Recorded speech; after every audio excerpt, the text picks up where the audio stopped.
Welcome to my বন্ধু বান্ধৱীসকল। আজি এটা নতুন ভিডিঅ'লৈ আপোনালোকক স্বাগতম জনাইছোঁ। এই মাছটো দেখিছেনে? এই মাছটোৰ নাম হৈছে বিকেট মাছ।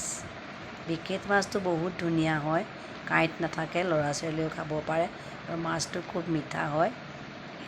এই মাছটো আমি ডাঙৰ মানুহে খাবলৈ আনিছোঁ। আৰু এয়া হ'ল শিঙি মাছ। শিঙি মাছ হৈছে সৰু ল'ৰাটো আছে, মোৰ ল'ৰাটোৰ কাৰণে আনিছে।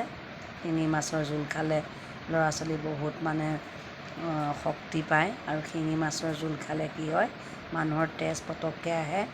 যদি মানুহৰ প্ৰেছাৰটো ল' হৈ যায় তেতিয়া কি কৰিব লাগে, সপ্তাহত শিঙি মাছৰ জোল বনাই খুৱাব লাগে। শিঙি মাছৰ জোল খালে কি হয়, জোলটো কিহৰ লগত খাব লাগে জানেনে? মানে নৰসিংহৰ পাত বা ভেবেলী লতা তেনেকৈ সেই তাত মিক্স কৰি খাব লাগে। আৰু শিঙি মাছটো মাৰিবলৈ বহুত সহজ। তাত পলিথিন এটাত কি কৰিব লাগে, নিমখ অকণ দিব লাগে আৰু লগতে কি হয়, মাছখিনি মৰি যায়। আৰু মই বহুত দিনৰ মূৰত আজি মাছ বাচিছোঁ। মই বহুত দিন বহুত বছৰ কঁকালৰ বিষৰ কাৰণে মই মাছ বাচিব পৰা নাছিলোঁ। এতিয়া উপায় নাই কাৰণে মই মাছকেইটা বাচিলোঁ।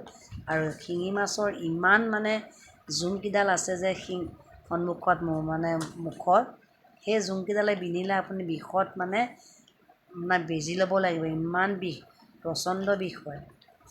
আৰু শিঙি মাছ খালে কি হয়, মানুহৰ নাৰ্ভৰ যদি প্ৰব্লেম হয়, নাৰ্ভবিলাকৰ জোৰ পায়। আৰু কাৰোবাৰ যদি হজম শক্তি কমে, হজম শক্তি কমিলে কি হয়, এই হজম শক্তি বঢ়োৱাৰ ক্ষেত্ৰত শিঙি মাছে সহায় কৰে। আৰু হাই প্ৰেছাৰ থাকিলে শিঙি মাছ কেতিয়াও খাব নালাগে।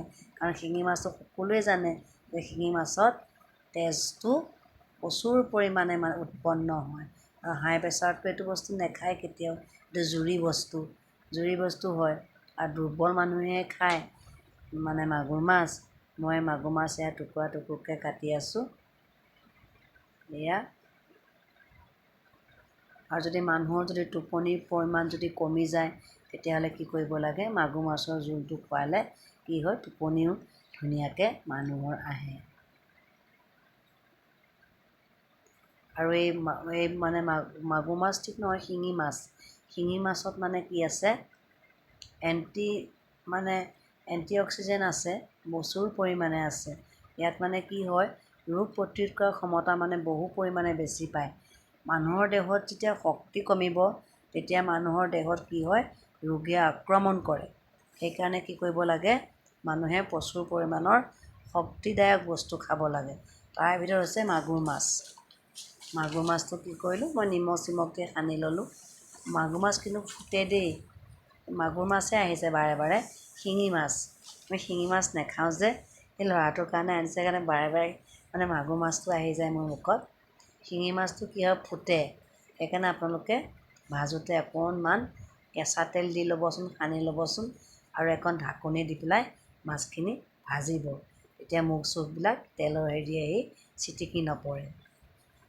এয়া মই মাছ ভাজি আছোঁ, এবাৰত বহুত ফুটিলে মই ঢাকনি মাৰি দিছোঁ পিছত। এয়া হ'ল ভেবেলী লতাৰ জোলৰ লগত বনাইছোঁ আমাৰ বিকেট মাছটো।